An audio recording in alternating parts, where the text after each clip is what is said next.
Welcome to Christmas special series part 4। আজকের পর থেকে আপনার প্রিয় কুকিজের লিস্ট বদলে যেতে চলেছে।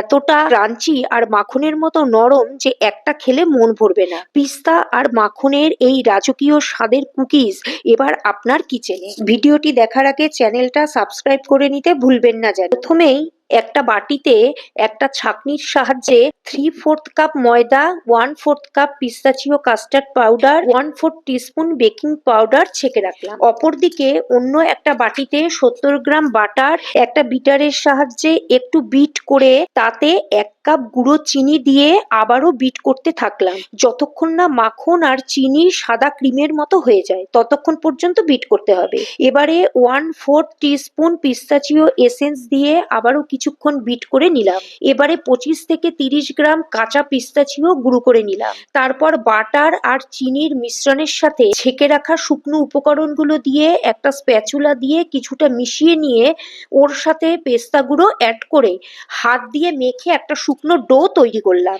এবারে একটা বেকিং ট্রেতে সাদা তেল মাখিয়ে ওপর দিয়ে একটা বাটার পেপার পেতে দিয়ে তার উপর আবার একটু সাদা তেল মাখিয়ে নিয়ে হাতের সাহায্যে গোল লেচির মতো করে 2 হাতে চেপে দিলেই শেপ হয়ে যাবে।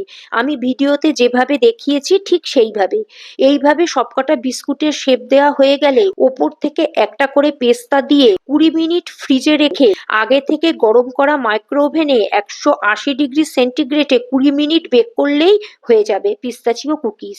আমি প্রথমে 15 মিনিটের জন্য দিয়েছিলাম, দেখলাম একটু নরম আছে, তারপরে আরো 5 মিনিট বেক করেছি। কুকিজ বেক করার জন্য আগে থেকেই মাইক্রোওভেন 180 ডিগ্রি সেন্টিগ্রেডে 10 মিনিট প্রিহিট করে নিলেই হবে।